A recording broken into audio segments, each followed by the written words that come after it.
Welcome to Drinks Coach number 74. All lowercase, VINESACK, at Vinesack if you want to talk to me on social media. Or anything specifically about the show, use my Drinks Coach UK, all lowercase, handle on Instagram or Twitter. Also, you're watching YouTube, click on the bell in the subscribe so you get alerts when the next shows come along.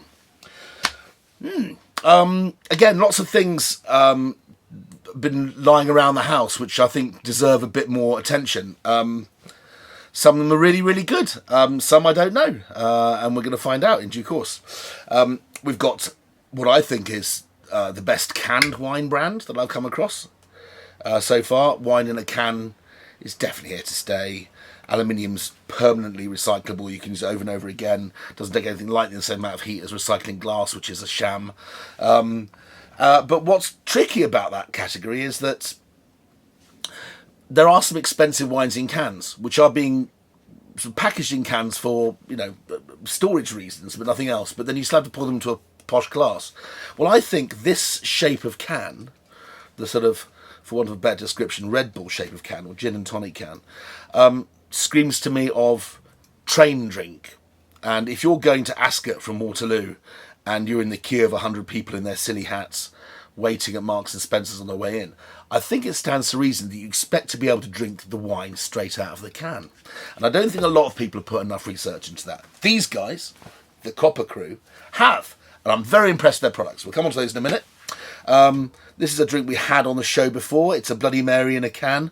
I was quite impressed by it. But the reason why I've got it here is as a possible comparison with a new one on the block. Unknown Pleasures. Sounds like a perfume, doesn't it? Like one of those adverts. Unknown Pleasures, Bloody Mary. They also have Espresso Martini in a can. Peached iced tea with alcohol. Yes, right. What are these? Well, we'll come on to those after that. It's a range of cocktail cans, pre-mixes, which I assume, again, you should be able to drink out of the can. From the world-famous foodie and restaurateur Oliver Peyton, somebody who I've known many, many years. I haven't seen him for a while, since he was been doing Great British Menu and all that sort of stuff. But he had the best club I've ever been to. Anybody out there who can remember the Atlantic Bar and Grill. It's now Brasserie ZL, just off Piccadilly in London. But Atlantic Bar and Grill was somewhere quite special. I had my 30th birthday in their Art Deco private dining room, the Shake-Up room, which was amazing. And it was just this, it threw you back into the sort of 20s, 30s ball era. It was mirrors and onyx columns and incredibly sexy ladies and bartenders, and anyone who was anyone went to the Atlantic Bar and Grill. And if you were particularly liked, you were allowed to go into the VIP area, which was known as Dick's Bar, named after the one and only Dick Bradsell, probably our most famous bartender of all time from this country, who, ironically, invented the Espresso Martini, amongst other things. So we've got that, and then at the end, Paul Scarrett. You've been waiting for this one. This is Soho Street Cocktails. You can buy a Bagnum, that's what we call it. It's a 1.5 litre bag, which we call in the trade a Bagnum, of pre-mixed cocktails. I've heard really good things about this. I haven't tried them yet, but I'm going to show you how simple it is to serve these products in due course. But we have 3 different cocktails here. 1.5 litres is 10 drinks, and they sell online for about £26 a bag. So that's £2.60 per pre-mixed cocktail. And apparently they're going great guns in pubs where people don't necessarily have the same mixology and bartending training and skills. So staff with very short training can be taught to serve a proper, well-made porn star martini, espresso martini, raspberry daiquiri, and so forth. For expediency today, we're going back to our friends, Fruits for Drinks, using their freeze-dried fruit just to speed things up so I don't cut my fingers or anything like that. So, let's go back to the beginning. Copper Crew. This is Copper Crew Rosé. There's 2 of those. I didn't bring out the Merlot. There is a red one as well. And Copper Crew Chenin Blanc, white wine. Chenin Blanc Rosé, I'm thinking maybe it's South African. Yes, South African brand. Available online. You can buy them in packs of 6, 12 or 24. I imagine they're going to go into retailers, high street retailers. I think they're very good. I heard on authority that the great Jancis Robinson, Master of Wine, probably the most senior, most respected female wine commentator in the world, was also quite impressed with these products. But I have to tell you, they're really good. You don't need one of these. You just do this. And that's the whole point, isn't it? I mean, when you actually formulate a drink to be drunk out of a can, there are things you have to consider. The temperature the can's going to be at. The shape of the aperture in the mouth. That sense of cold metal in the mouth will give a totally different impression than if I poured it into a glass. This is really good, full-on, fruity. By the way, last vintage as well, 2019. 2020 is already in this country. And this wine tastes perfectly fresh. Tastes like it's just been bottled. Really, really good dry white. What price? Well, looking around 50 quid for a 12 box. So it's a shade over a £5 a can. Sounds quite expensive, but for the quality and the expediency, I think that's absolutely fine. It's £4 for a can of gin and tonic, £4 for a can of one of these. Let's try the rosé as well. I don't know what the rosé is made from. It doesn't say. My hunch is probably a Cinsault Pinotage rosé or something. I think I even prefer the rosé. Very nice drinks. I saved those for cooking my pheasant with later. Okay, so shout out to Copper Crew. Well done for nailing it. Why are they nice? They're dry. They're not childish flavours. Most canned drinks tend to be things like Asti and stuff, which in of itself is perfectly nice, but I want something a bit more serious, a bit more grown up. I'd rather drink a Copper Crew can of white than a can of Gordon's gin and tonic. It's the real deal. You put the can in the recycling, everyone's a winner. Okay, brilliant for festivals, I would say as well. And it's a 250ml serve, which is a giant serve. That's a third of a bottle. So really, for £4, you're getting 2 glasses of wine. Fair enough. Okay, moving on to the great Oliver Peyton. So many stories about Oliver Peyton. Oliver and his sisters ran this incredible club, as I mentioned, at the Atlantic Bar and Grill throughout the 90s. Or up until about 95, was it, maybe? I can't remember when they closed, but I shall never forget it. Every time I had anything to celebrate, I'd go there. It just made you feel like a rock star. It was so brilliant. The food was fantastic. Amazing chefs in there. Some Australian chefs. I'm trying to remember. Ben O'Donoghue, shout out to you, and other people. Yes, so you probably know Oliver Peyton from the Great British Menu. He's always the guy in the corner, the cantankerous Irish fella who goes, I don't agree with you fellas, I don't like this at all. Slim man, quite an academic, quite intelligent man, bit of a sophist.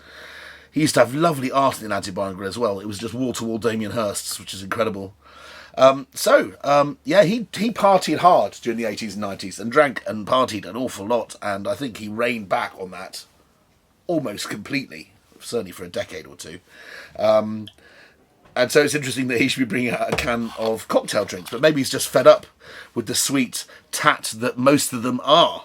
So which one are you going to try first? I'm going to try the Bloody Mary first, I think. Oh, there's different ways of making a Bloody Mary. Sometimes they're Worcester sauce heavy, sometimes they're horseradish heavy. I'm curious to know what this tastes like. And whether indeed it tastes good out of the can. Very horseradishy. Very pleasant. It's kind of like the opposite to this. Very, very high quality tomato juice. I have to say, that is really good tomato juice. I was raving about this before. Remember those guys? I'll put the details below. If you like your Bloody Mary more, on the Worcester sauce spice mix side, this has a bit more kick than this. But this has delicious, really delicious, sweet horseradishy tomato juice. 8% alcohol. So it's got a proper booze factor to it as well. Just imagine taking that on holiday. You've got your brunch sorted out on a Sunday morning. Let's try the others as well. This is peach iced tea. Oh, by the way, prices, yeah. These work out at roughly £3.50 to £3.90 a can when you buy them. Again, I'll give details away. You can buy them below. They're being sold in the States as well, I believe. And basically a cocktail, if you're looking at the small cocktails, about 150ml serve. So you're really getting basically 2 cocktails in a can. £3.50, that's all right. £1.75 to £2 for a cocktail. They did all the hard work, I suppose. And that's the same price as a can of beer or a can of gin and tonic again. Well, yeah. Let's try this one. Okay, so peach tea. Is that like a Long Island iced tea? Or does it actually have tea in it?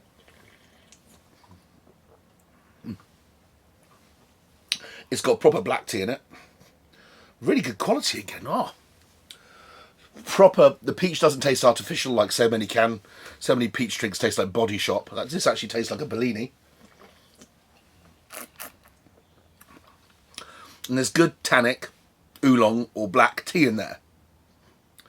Yeah. Oh, I drink a lot of those. Very refreshing. Unknown Pleasures, peach tea.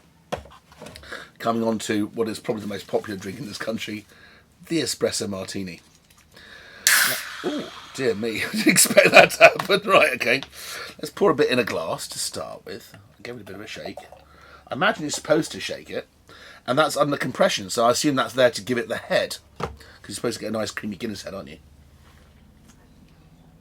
Okay, let's rule out actually drinking out of the can then. That would have made rather a mess over my wedding suit and my morning suit. Good quality coffee. Maybe a little bit on the weak side, possibly. No. Really good cold brew flavours. It's not too sweet. Hallelujah. That's really great. The actual sweetness levels are perfect. If you shook that over ice in a can, or just poured it straight in ice cold, you'd have a drink ready to go. Clearly that one's supposed to have more carbonation than the others, otherwise it wouldn't have gone off like a gun just now. So there we go. Best canned cocktails on the market right now. Just been launched. I mean, literally in the middle of October. Brand new to market. Check them out. Unknown Pleasures by the great Oliver Peyton. Tell you a quick story. He was drinking, I think, in the Gaucho down the road from his own club. Very famous club in London for media types. And I believe he was drinking, I think it was his sister Marie that told me this. And he was drinking with Robert De Niro and Alexander McQueen, the famous designer, who sadly passed on. And they're in the Gaucho, and he said, you should come to my club. And without a word of a lie, Robert De Niro apparently said, well, we just can't get in. So what do you mean you can't get in? You're Robert De Niro. Said, you can't get in. We're always asked if we're on the guest list. It's the hardest place in the world to get into. Said, that's ridiculous. I'll call one of my cars. And he had a fleet of Mercedes going to his different restaurants and clubs around town, the Mash and Air up in Portland Street. And he came round, picked them all up, drove outside, huge doorman sort of looming down on top of them with one of those lovely kind of twirly cords that you have in front of private clubs. And he opened up and said, good evening, Mr. Nero. Yeah, please do come in. Good evening, Mr. McQueen. And then didn't let Oliver Peyton in. And he said, what do you mean you're not letting me in? He said, well, I don't know who you are.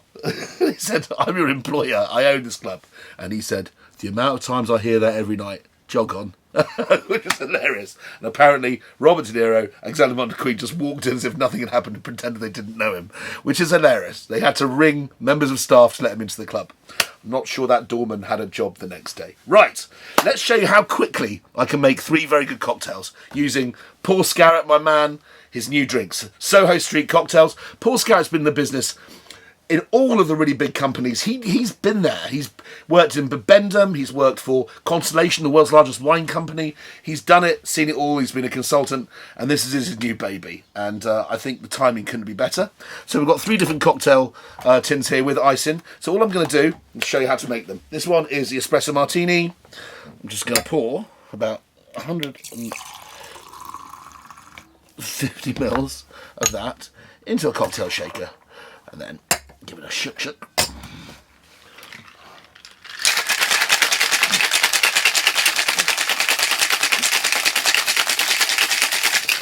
Okay, 1 cocktail. Normally you would garnish that with 3 beans. That's what Dick Bradsell would want you to do. And ironically, if you had lots of beans, which Dick Bradsell sometimes used to put as a smiley face, it's because he used to think you've had too many and he wouldn't put any alcohol in one and just put lots of them on. So the bartender knew which one to pour to the drunken idiot at the table. I love that story, and that is true. I've seen him do it. Okay, so next one. This is a raspberry daiquiri. Okay. This is how simple. You just pour how much you need in a glass like that. In it goes. In this time.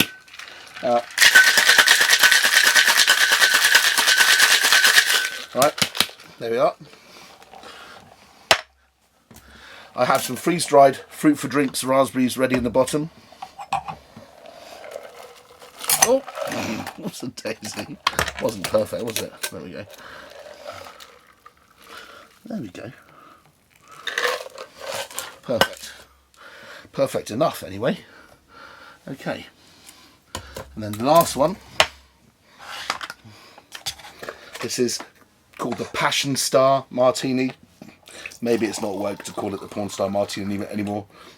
Douglas Ankara, who set up Lab, the first really super cocktail bar in London, one of the great protégés of the late great Dick Bradsell, who we've mentioned twice already in this show. He invented the Porn Star Martini, wonderful, beautiful drink of vanilla and passion fruit, and it has usually a shot of Asti or Prosecco on the side. Here we go.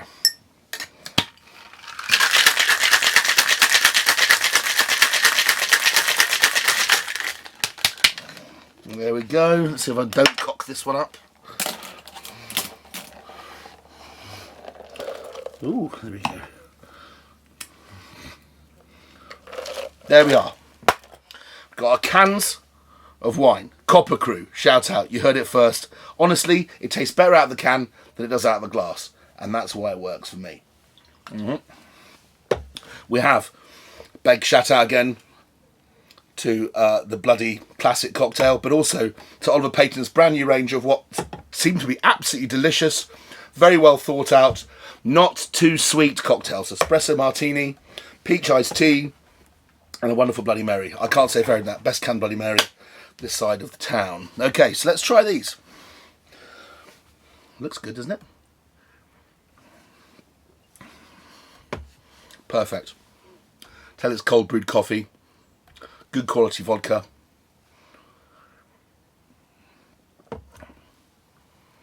Maybe I'd have it a little stronger, but maybe that's just me.